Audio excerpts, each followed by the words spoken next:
late-breaking stuff.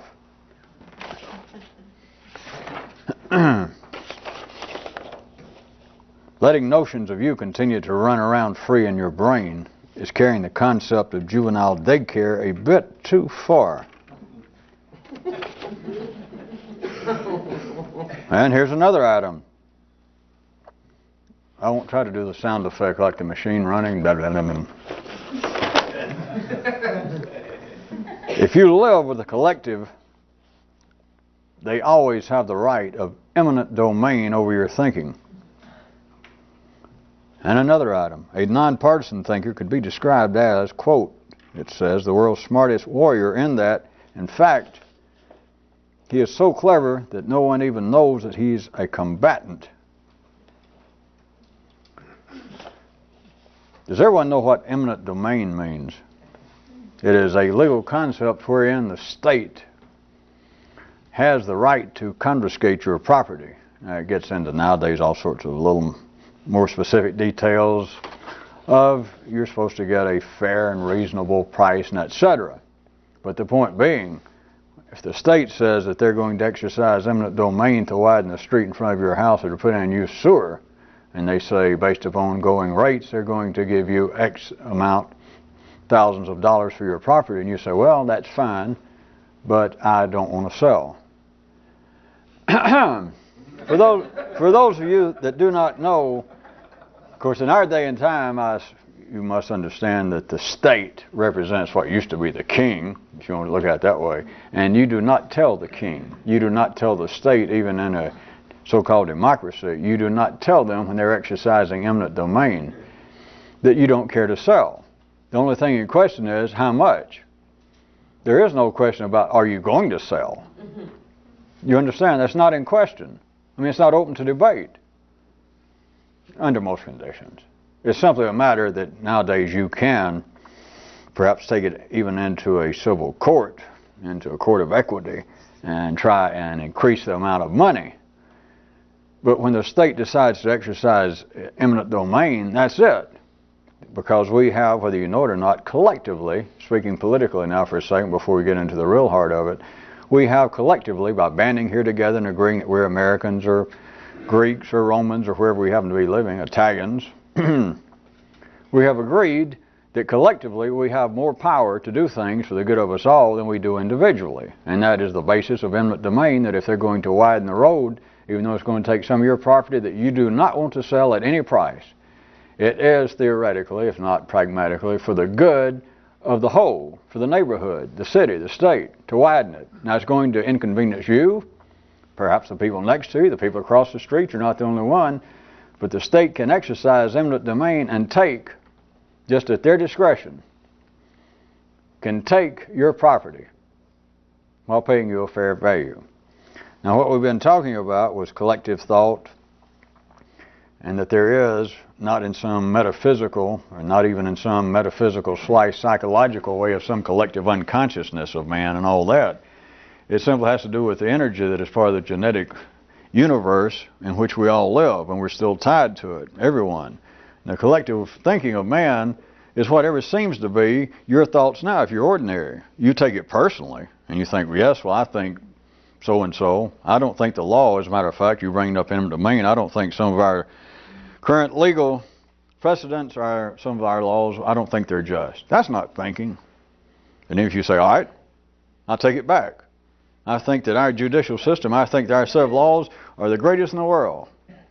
You know, if you call that thinking, you're in the same boat as that first guy I just mentioned. If you live, so collective thought is what seems to be the only thing available. And we're not saying it's right or wrong. But if you are accepting what the collective, if you're accepting what your day and time, or if you're accepting what some other day and time, you would not be all that middle class and sane. But if you, for instance, believe that today, circa 1993 in the United States of America is the wrong place to be and the wrong attitude, and what you're in favor of is Athens, circa 500 BC, it's the same thing. You are agreeing or else rejecting the collective thought of somebody somewhere.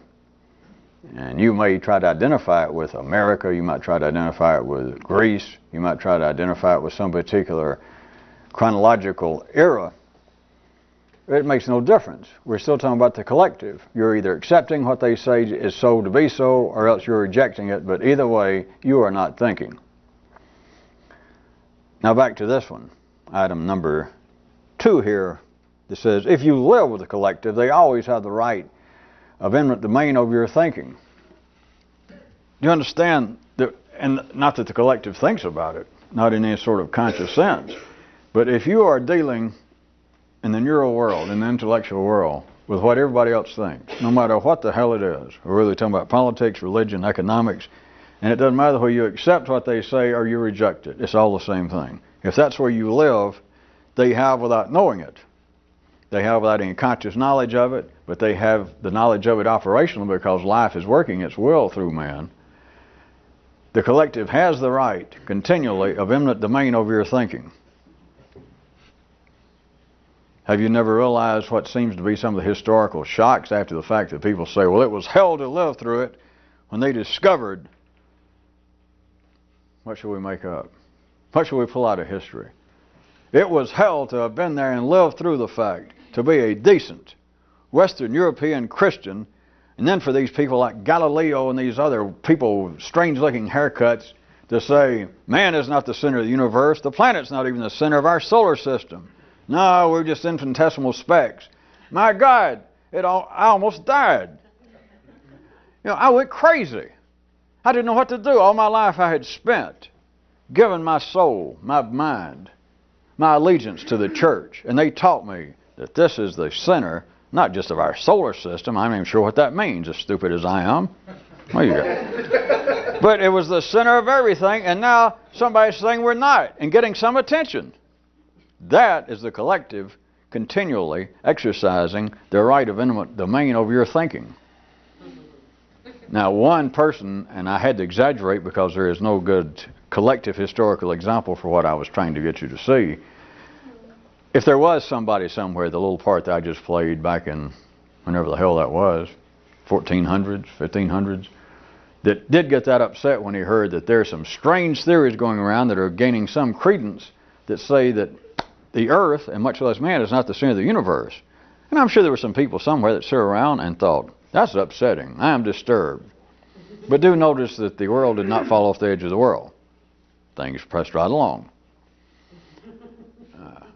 It's always sort of interesting if you notice every now and then theories pop up that are based sort of a torted version, since we're talking about the law. Everybody knows what torts. That's French bread that somebody stepped on and twisted. and then for some reason our attorneys thought, that sounds neat. That resembles our endeavors in some way. So anyway. Little humor at the bar.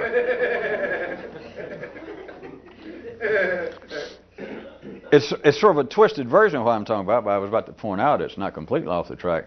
Throughout history, and there's been one in our lifetime, there have been theories that are just a variation of what I'm talking about. One of them is that the Dead Sea Scrolls, you know, they discovered the so-called Dead Sea Scrolls back in the early 50s. And they have never, the people who now have control of them, have never let out a full translation of even the parts that they say that they are satisfied that they have translated from the ancient whatever it was.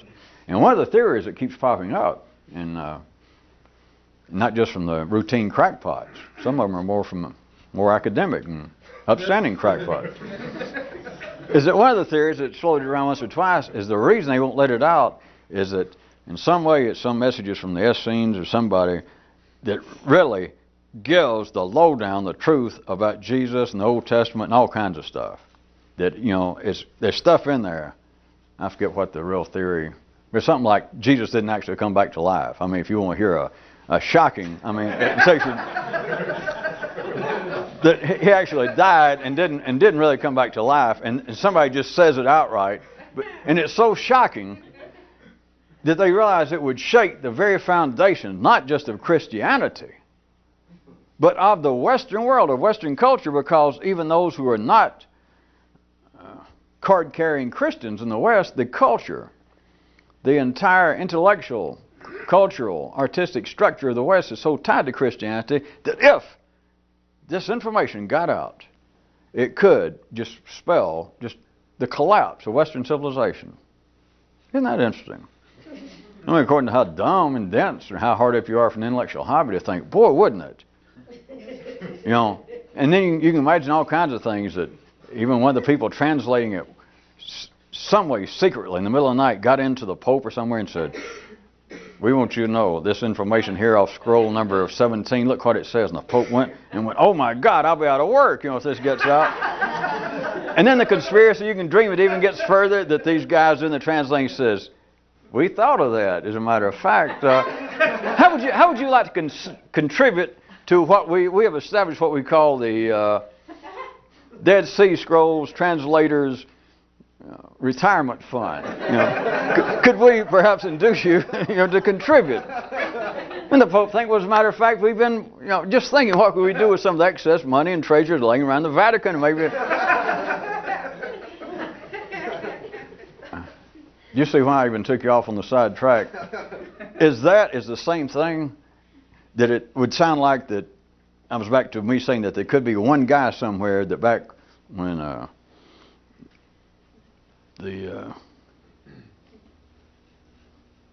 the more cosmic, the more liberal cosmic ideas and observations that the Earth was not the center of our solar system, much less the universe, and me saying that one man here and there could have heard it and been upset, but then pointing out that there was no widespread upset. This is sort of a twisted example of the same thing. That's why you laugh several times, and I do a few dramatics to make you sort of laugh along. Because you could take the most shocking thing that would sound like in theory, like this kind of conspiracy. The reason they won't let it out is it says that Jesus did not actually arise from the dead. They killed the man, he died. And that was the end of it. And they had to finally leave him. He began to stink up. They tried to carry him. And so from one view you say that would be shocking. What's shocking? I mean, I just said it. People said it long before me. People said it back at the time when somebody said, hey, that guy we killed, some of his friends said he arose. I mean, somebody had to say that back then, at least sometime by the time they started writing it down, spreading the stories. And you can imagine them telling to 2 or 3 of the Romans that there and, stuck him good and cut him and went, right, they figured what that man been smoking. The eminent domain that the collective could exercise on human life, on human thinking, it would appear it could be shocking and put things into a tailspin, except notice this. How could it? What's the most shocking thing that could come out? If I made it too oblique, which I hate to brag. How about the one of UFOs that they have actually landed many times and the government knows about it? They've got proof. They got little bodies and they won't let it out. Well, why? Well, think about it, you idiot. Think about it for a fool. Think about the widespread panic if we found out the government had little funny-looking people that had come here from somewhere else. You mean like day laborers or somewhere that's... No, real strange people. You mean like those that voted for parole? No, real... Do you follow? That at first, if you hear... All right, socialist, fascist, whoever you want. That at first you could hear something like that, and if you do not try and think yourself, or if you're not inclined to think in any kind of independent way, that too makes sense. In real serious quotation marks, please, but to say the government won't let that information out, because if it came out, imagine, it could create panic, not just in our country, but throughout the world. Just think what would happen. If humans knew, if we knew for a fact that the president, somebody important, actually came out and said, all right, I'm going to admit it, the stories have been out and there's too much information, too many leaks, we might as well admit it. We have been visited by more intelligent creatures than us. And the reason they won't is think about it, it would just destroy civilization. People go mad. And if you don't think about it, you think, that's true. I guess they'd have to. Give yourself a break. What would happen if the president came out and said, we have been visited by people more intelligent than we are? Well, first off, all average people think, well, there is nobody more intelligent than I am. Oh, they may be I may accept the story since people nowadays have seen enough movies, and they may say, well, I guess there could be people somewhere that's built some kind of spaceship to get here. But it does not even compute. It will not compute because of the nature of electrochemical energy here.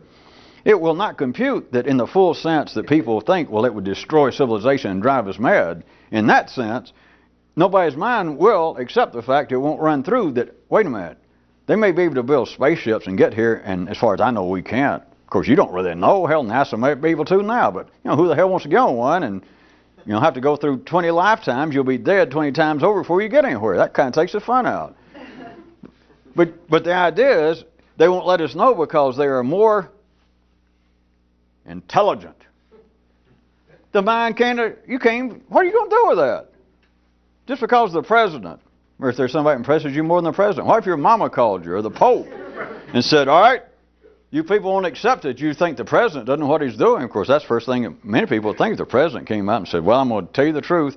People more intelligent than us. Us, even in the government.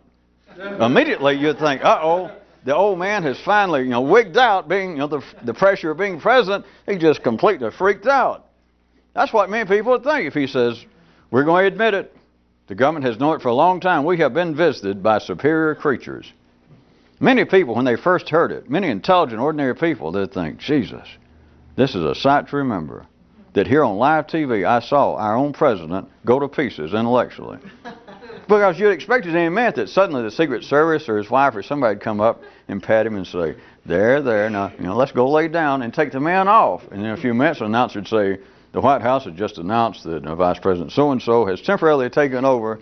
Because it doesn't make any sense. Forget that people would be frightened and the world would go to pieces. That sounds all right until you think about it for a second. What if the most intelligent person, if you were an ordinary person, what if the person who impresses you most, as far as the most intelligent, trustworthy, insightful person came to you? Somebody that you sit around and drink coffee with and discuss the nature of the universe. That one time this guy says, or this woman, that you sit down and you talk periodically, and the person says, I want to tell you something. I've been holding back. In the last year, a lot of times I drive on that mountain at night and I stay up that cabin. I was out there one night. I hadn't told anybody, of course, and just between you and me. There was some kind of light in the woods and blah, blah, blah. And I walked out and there was a creature who was not human. And he told me things that were unbelievable. He told me things, to say that he was more insightful and more intelligent than you and I is... it's an understatement. There's no way to compare it. What would you make of that? At first you might think, God, how astounding. Astounding what? What would that do? Nothing. Except in theory, it all sounds right. Like, well, what if it turned out that the Dead Sea Scrolls, on scroll 17, parchment 2, footnote 7, it says the guy called Jesus, when they killed him, he stayed killed. The rest of it was some kind of fairy tale. And at first, if you heard that, if you were a Christian, or as I said, if you just had some kind of sophisticated view of the underpinnings of Western civilization, and somebody offered the theory that they won't let it out because it would undermine our faith in civilization and everything.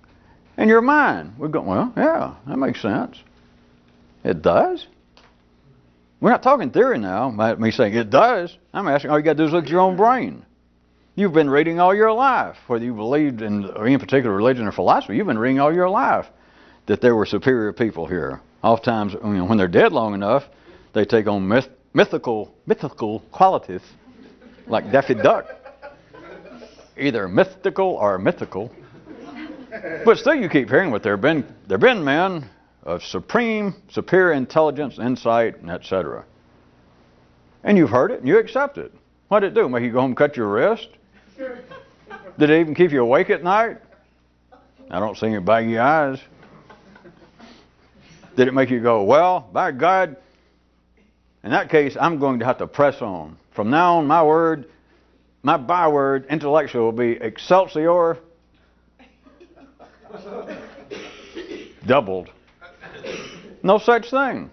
It's just one of these great things that it sounds as though that if life did, in its collective sense, began to exercise some kind of eminent domain, that it changed the game of life intellectually. Forget physically, because that's not going to happen.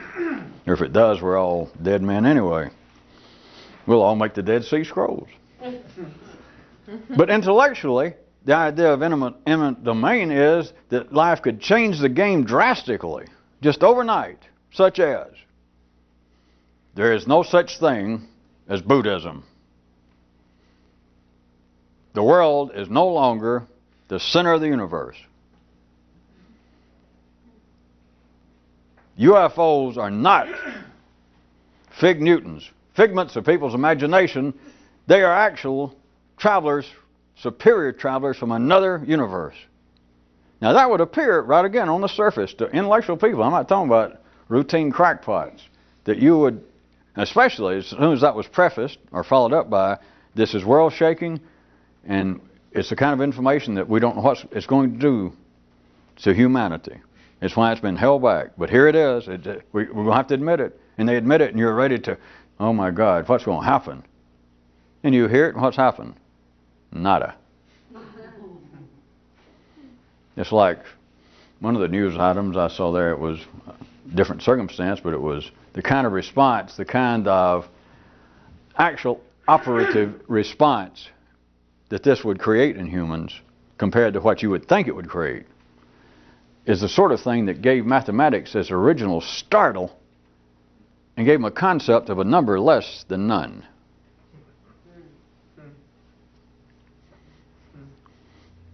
Some of you have faith in and some you don't.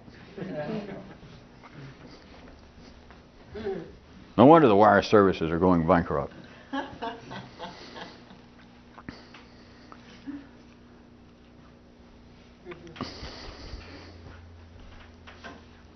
I guess that was way off the track enough. If you follow all that, it's still what we're talking about, but it's just in another way that humans believe that life is more complex intellectually, that it is far more delicate, it is more susceptible to outrage, intrigue, felonious assault, and perhaps crumbling on a mass level, such as this kind of information that just suddenly overturns everything that many people believe. If it happened, it's nothing. Because individually, you've already been confronted with all your life, and what's happened? Nothing. And if you've never read a book, if you've never heard of flying saucers, if you've never heard of Christianity, if you've never heard of the Dead Sea Scrolls, you've still got two brains, and one of them has kept telling you that it's smarter than the other one. And so you've already been confronted all your life with your own form of UFOs and creatures from another planet and superior beings and mythical entities. One of your brains keeps saying to the other one, what the hell's wrong with you? Are you the kind of form letter they're going to send out for Slow Wits Anonymous? So you've already had what in sort of a theory, in a more individual fashion, the kind of earth-shaking message everybody's already received. That is, you talking to yourself of, you dumbass. How come you can't be as smart as me? Of course, it comes out other ways. It's like you saying, well, shame on me for being so dumb again. I'll straighten out. All promises, all forms of shame, which immediately go into a promise, if not a 12-step program. It is all feelings of guilt, shame, remorse, and simultaneously any feeling that, all right, I'll do better. That is the information. That is the Pope. That is the President saying, well, going to have to admit it, superior creatures have visited here. Thank God they're dead. We got their little bodies. Or the Pope says, sure enough, here it is. We tried to hold it back. I'll admit it. But here it is, scroll 17, footnote 7, etc. It says right here. Your own brain has been telling you that, one of them, from the day you were born. Does it have any earth-shaking effect? And we've already answered that. The twist on that, I guess I'll leave with you and go back to what we were, the main road where it started, that if you live with the collective, though, they always have the right to exercise eminent domain over your thinking. So even theoretically, it would seem that if the collective such as if the church, any religion announced, hey, the basis of our religion, the basis of the revealed mystical core upon which this is all based, turns out was a sham, folks, got to tell you. And you think, well, boy, that'd be the end of me. That just ruined my life. No. But the theory, the premise to say it would, you go, yeah. You and everyone else. It's why you will show some interest whether you had a particular fascination with the subject or not when you hear all conspiratorial theories, such as they're holding back the Dead Sea Scrolls because there's information in there that's going to destroy Western civilization. And even if you're not Christian, you go, uh-huh. Makes a lot of sense to me. Sure it does. All you got to do is not think about it. All you got to do is not think about the fact that, wait a minute, I've had that kind of information revealed to me. I don't know, it was somewhere between the age of 18 months and, maybe 19 months that it came to me that there are creatures from another planet keep visiting my head and say, boy, you call this thinking? And at times I don't do it. My mother was there. My father was there. The rest of the genetic universe was all around me going, you call that thinking? That's not a spaceship. I mean, we flew here. How did we get here? You're fooling around with some kind of balsa wood model. You don't even have a rubber band. You call that thinking? Did that bother you? Did that shake your universe? But, again, back to the main road. If you live with a collective, you are still subject to them continually exercising the right of eminent domain over your thinking. Even though this right of eminent domain, the condemnation of your property at their will, going back to the legal aspect of it, taking that now into the intellectual realm, even though it does not happen, you live under that kind of stress. Stress has another definition if you can take it outside the collective's thought, which it operates under a bit of stress in that you're faced with partisan thought continually. That you're either fighting a running battle trying to keep up with what life is thinking via the news, via your field of expertise, your profession, that you're trying to in some way keep up with what life is doing. The ever-changing mosaic of modern society, thought, art, science, either taking it all in, trying to stay up to date, trying to read all the journals, trying to at least read Newsweek, or looking at all of it and thinking, screw all that, which is not really the mainstream if you do that blatantly and totally, because you just end up being a sort of an anomalous smart aleck that life has no great concern over. But the point is, you are still living with the collective, and no matter which way the wind blows, if they decide that they are going to widen the highway, if they decide they're going to shrink the highway, if they decide they're going to move the highway, if you want to make it a little more interesting, not only did you not want to sell your property because where you were, you ran a little business on the side of a fruit stand, and you were making a lot of money. And so to exercise their right of eminent domain may not be just to widen the street and take your property at their will. It may be that they decide to exercise eminent domain and take this highway and move it and put you out of business. So that as opposed to you going, no, don't widen the highway, then you're hollering, oh, please, keep the highway here. Why move it? Hey, widen it. I'll give you part of my property. You're left at the whim.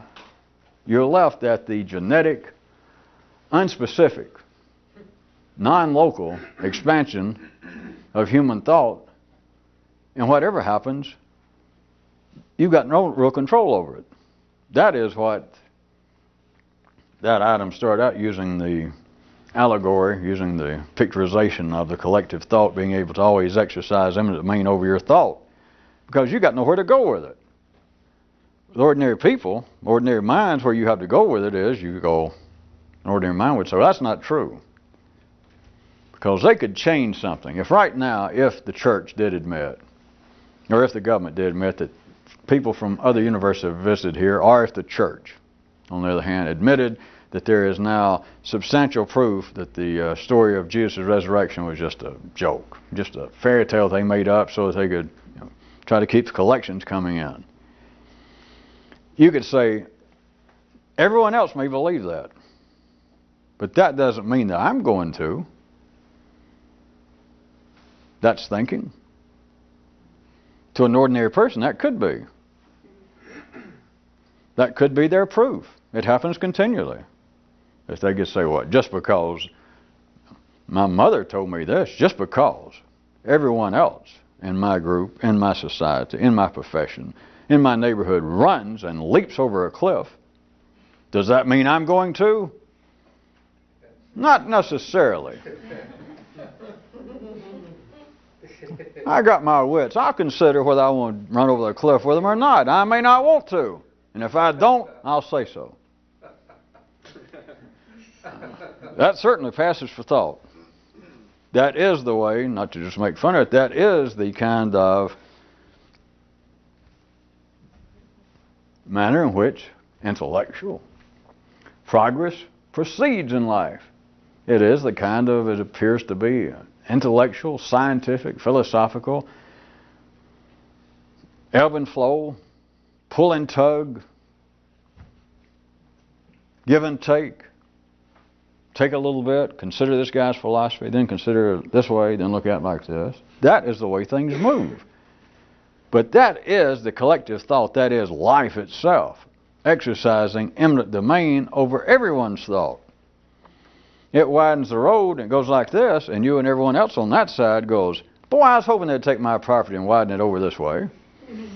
Then a few months, years, sometime later, it goes over the other way, and they widen it over there. And then you go, aha, I figured that justice would finally prevail, or all sorts of other possibilities. Well, I should have known that it was too good to last.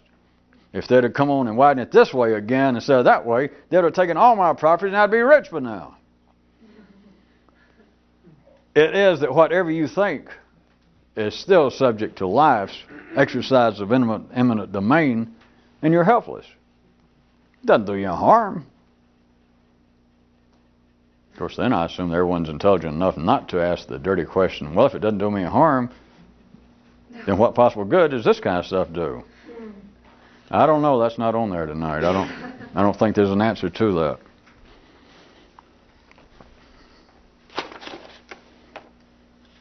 I thought at first one of these other two, or several were related. Letting notions of you continue to run free in your own brain is carrying the concept of juvenile daycare a bit too far.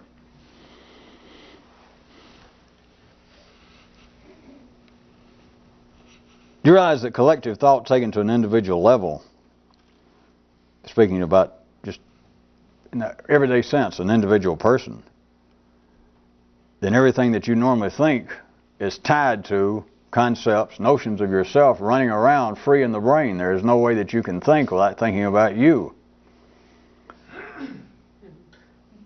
If you tried to carry that very far with ordinary people, they would take it to be not only philosophically based, but erroneously so, even psychologically so. Because they would say, well, it's impossible, taking away any notion or any further idea of being extremely, egregiously self-centered and egotistical, then you've got to think about you when you think. That's the same way as believing that there could be things that would shake the universe, the intellectual universe, information. It's the same thing, because if you try to get an ordinary mind, you can try it yourself, to consider, is it possible to think without thinking about me simultaneously? And by and large, the mind just shuts off with that. Well, literally, it's not a trick. It's just the way the basis of the mind is wired up and the kind of energy that's normally available. That you say, well, I'm thinking, let's see, can I think about something without thinking about me? And you end up running around in circles, which I would suggest is not that far removed from the kind of unspecified aspects of that little news item. If you imagine a daycare center and kids running loose with no supervision, how are you going to stop them all? How are you going to say, all right, let me see if I can think of something without thinking about me? And then if you're really sharp, which is not going to amount to anything, then you could fall into like a Zen well and go, well, wait a minute. I'm already thinking about me trying not to think about it. Oh my goodness, hit me with a translation. Strike me with a heavy book. Because you wouldn't really get anywhere.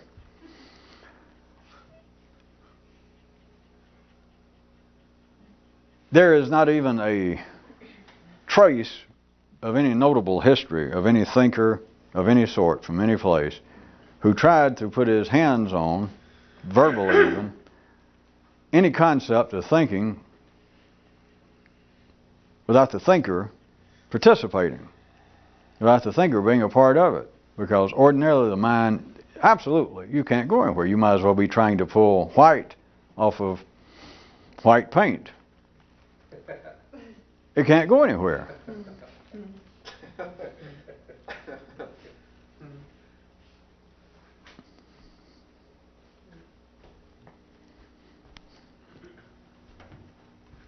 Would that absolutely make you believe that it's not possible?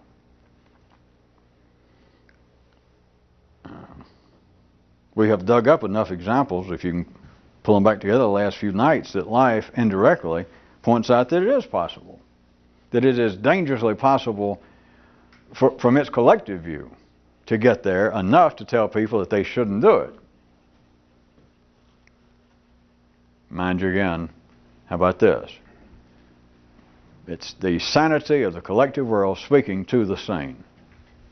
Telling people that even if you're sane and ordinary, you have certain amounts of personal problems, difficulties, and you cannot simply ignore them and walk away from them. And every sane, reasonable person on this planet goes, that's true. There's no proof of that. And if you can think, we don't have to talk about it.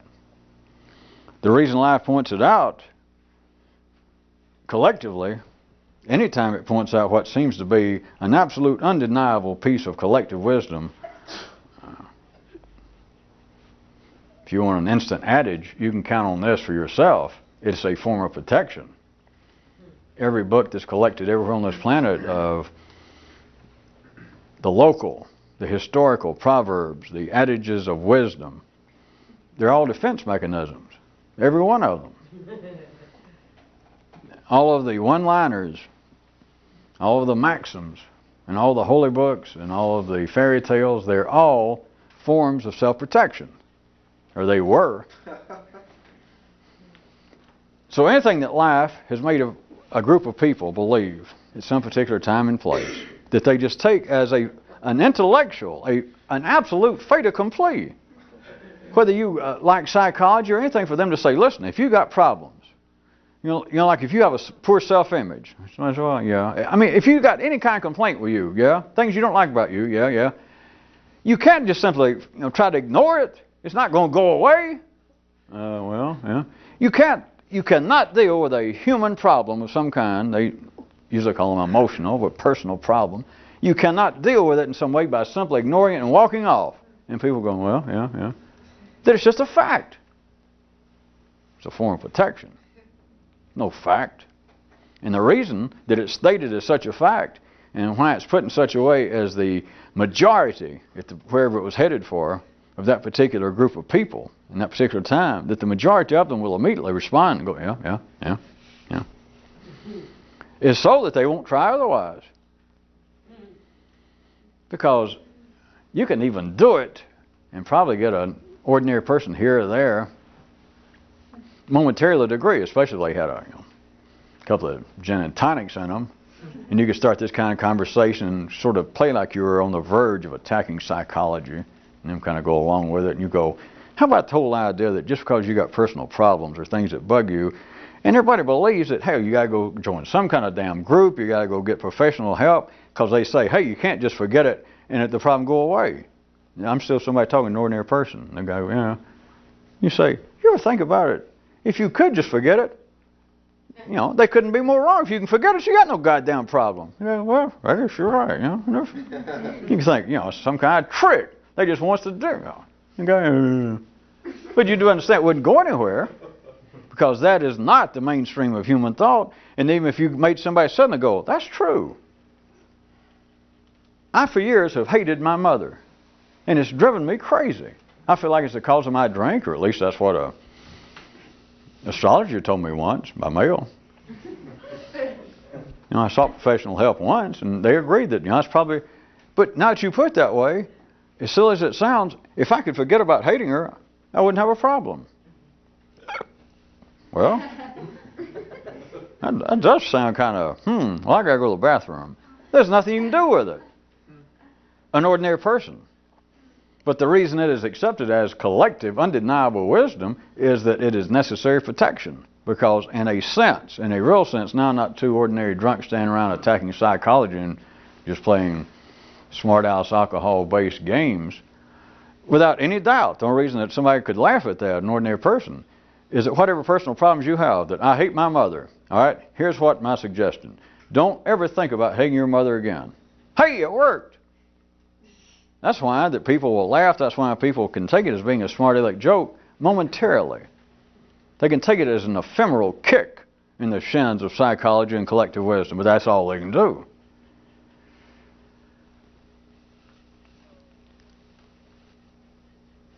In the same way that if you tried to tell an ordinary person, the more educated the better. If you tried to say where we were with the second item, that have you ever noticed, I'm not talking to an ordinary person, have you ever noticed that no one's ever even speculated on the fact of if you could think and in some way not have you tied to the thought, directly or indirectly, just that you could extract you from where it was you're thinking. What can you do with that? Because you can immediately, I can take the other side and say, wait a minute, it's impossible. I mean, even if you don't think about you, if it's you thinking, then you can't help it based upon your genetics, based upon all of, especially your life experiences, everything that's subconsciously affecting you now, all the kind of subliminal prejudice, the opinions, the views that you have collected somewhere, be they right or wrong. It is, no matter what you think, there's no way that a human can be some sort of objective, impartial observer. You personally will be drug into, like it or not, aware of it or not, what you think. And in the same way, any sane, ordinary person would have to go, well, that's true.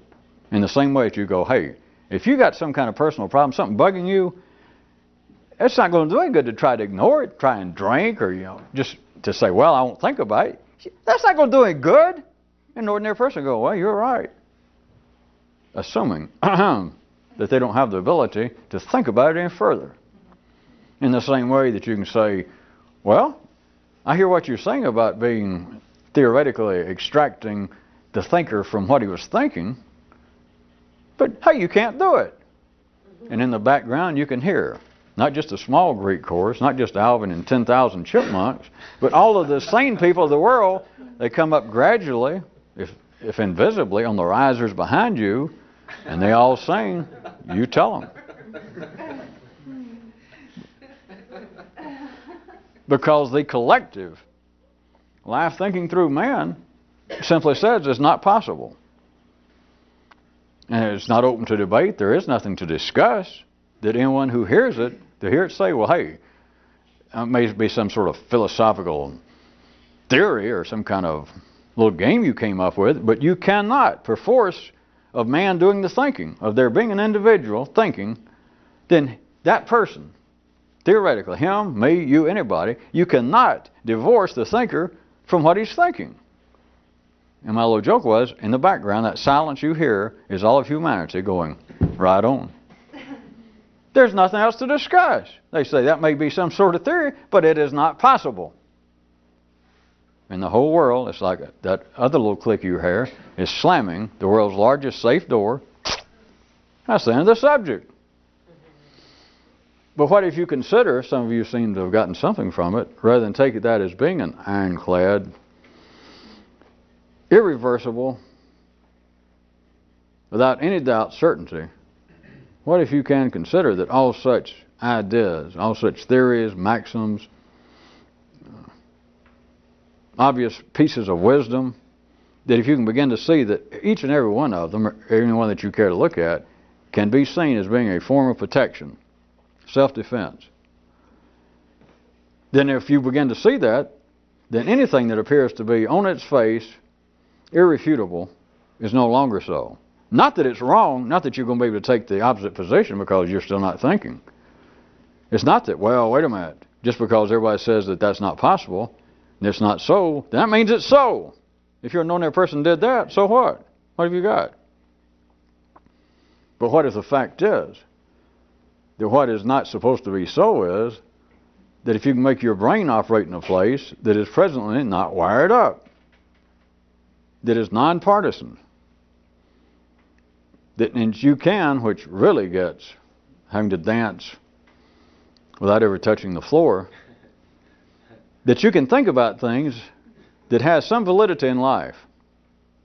No, you can think about things that people are already thinking about. And yet you can think about them in a way that not only they have never thought about collectively, but that more importantly, that you have never thought about. But you have in fact thought about the same thing. If you want to call you thinking what you've done in the first stage of civilization, in other words, before you could do this, if you call that thinking, we'll call it thinking. Then it comes up an idea of what if it found out that all religion was a fraud? Did he say fraud or Freud? What if you found out that little purple and green people, some of them even plaid, of superior intelligence had come here? And you thought, well, I thought that before. Or what if it was said that it has now been scientifically proven there is no such thing as the subconscious mind? You thought, well, I thought that before.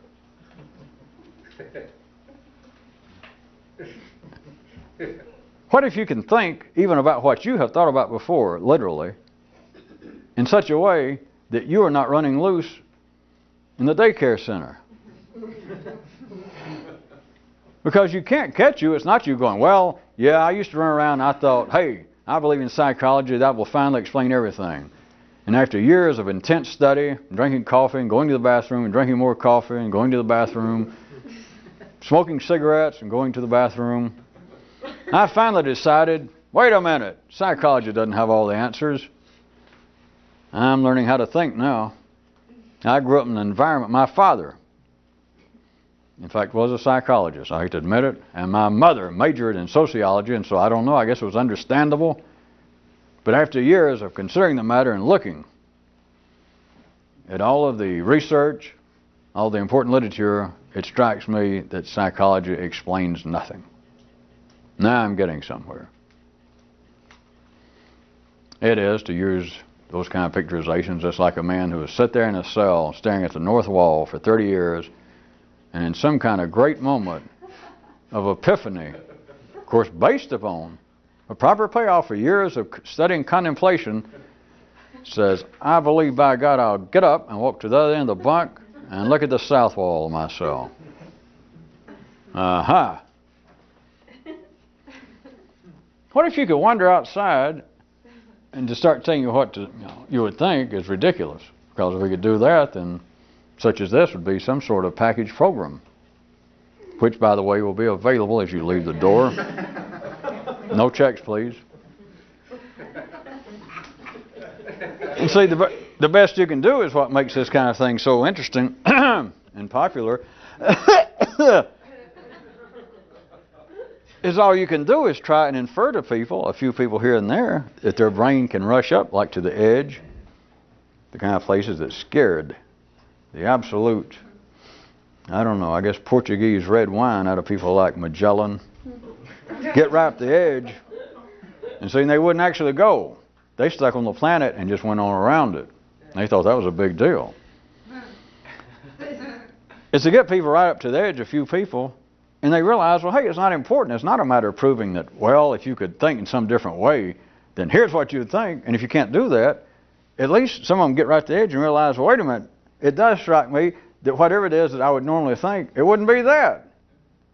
Which if you said that to ordinary people, that's when they would immediately grab for their checkbooks. I said no checks, but they'd grab for it to go, where can I buy the course? See, that was a sarcastic joke, because people will do no such thing. They go, wait a minute, you mean I could do something different, but you're not going to tell me what it is? Yeah, hey, How about a post-dated check? Maybe I'll do that. On an out-of-town bank.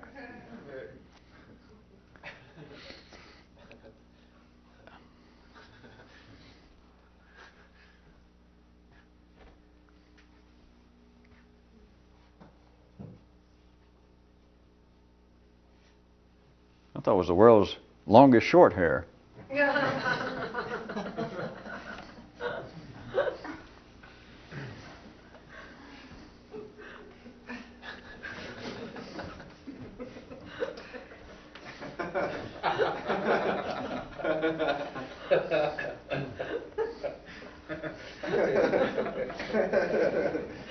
Well, since it's almost closing time, spend, like some of you wanted to agree, like the last few minutes and get right up in your face. The basis of all of the philosophical and religious ideas of humility taken into the form of rituals, such as people saying a man should never talk about himself, a man should never say the word I. They even carry it so far as to, well, if we're really going to be holy, we're just going to shut up. If you're going to come join us real would-be holy people, would-be thinkers, then we figured out. It took our predecessors here at the monastery a couple of hundred years. They kept saying, well, let's get together, and for some reason we'll be humble. I assume you mean humble. Yes, but we're from Wales. And since it got to be such a big haggle, that suddenly one guy go, I'd like some ketchup. Now all the brothers would go, not supposed to say that. Finally we decided, hey, fuck it. We just won't say anything. And that way it'll do us some kind of spiritual good. You know what that's based on? Assuming you're intelligent and grown enough that you don't think it's tied that somewhere there's a God outside this system, some big old figure that looks down and goes, boy, I wish those people wouldn't say I like ketchup or I don't believe this. That offends me. We'll just assume, just for the sake of sappiness, that most of you are past that point. Then it's based on something, because humans are not insane. Life is not insane. What is it? I'm going to tell you what it is. It is the nervous system being pushed toward the edge of tomorrow, because it's being pushed exactly where I'm telling you. That is how the mind continues to expand. It goes collectively through immanent domain, and the individual never realizes it. It expands into areas that previously there were no kids playing in. It goes into a vacant lot. It goes into collectively a part of the brain, the daycare center of children, which is men's minds, because they never completed, they never grow up. It's the areas where the kids aren't playing. And people never realize it. It's like the state comes over and they widen the road, and it takes 2 or 3 generations. If then, and people go, you know what, there's records somewhere that 3 generations ago they said the road stopped right here. They said that you can't sail west past such and such degree of latitude, longitude. All of that is what this item is representing. That there is a way, that life even admits it, that there is a way of no importance to the collective that you could think without I being at the center of it. That you can think about things and not have partisan thought about, which as long as you're thinking what you normally think, it is partisan thought. If you don't understand that, you can argue it forever. Because as long as you argue it, you're a partisan. That's not true. Now, some things I may be prejudiced about, some things I may hold strong, valid views about. But then some things I can be rather impartial. No, you can't. Well, I sure as hell can. Well, I see that you can rest your case. All of the ideas that men have had of doing something extraordinary, again, assuming that you don't believe it at the basic physical level of learning how to fly or to be buried for 6 days and then they come open you up and it's something other than a case of, or that you can walk on water. All the fantastic things is here. It comes out with children to believe that it's some kind of physical miracle. The true miracle is not that sort of thing. The true miracle is not even that of people being born, was another item on here. The miracle is that man is the one creature that can potentially resurrect himself from the dead, from the intellectual dead, which is what you are once you reach the ordinary age of maturity. Once you decide, all right, you don't think about it this way, but you think, all right, I'm grown, I'm educated, to hell with it. Now I'm no longer responsible for the upbringing of my own mind, which of course you never were, but you then can at least give up the illusion. People say, boy, are you stupid? Don't you know anything? I don't have to know anything, I'm a doctor. You can't get your car started? Did you even look at the distributor cap? I don't have to, sir, I'm an accountant.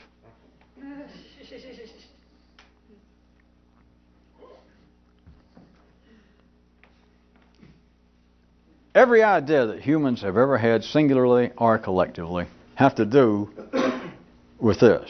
No matter if it comes out in the childish version of some physical something that I would like to grow a third eye, that I would like to be able to fly through the air, it's here. That's what the dream originally was, because that is what the collective future of man is the expansion here. The dream also, a way that's never explained, that's never translated, is the dream would be that I individually could move over into a part of the brain wherein what I think is not dependent upon me, which at any ordinary sane level is, we all admit, impossible.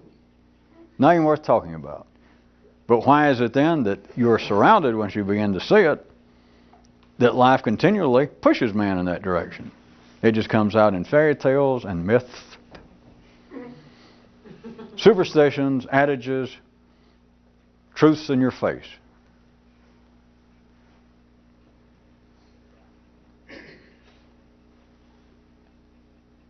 Everything that has ever passed, if we assume that meets basic requirements, that has ever passed historically as being a mystical experience, whether it was 5,000 years ago in the hills of Tibet, or whether it was you taking those special mushrooms back in 1968 in San Francisco, what it did is it created momentarily, and perhaps you would think of it as artificial at the time, and even after the fact, as you were capable of what approached non-partisan thought.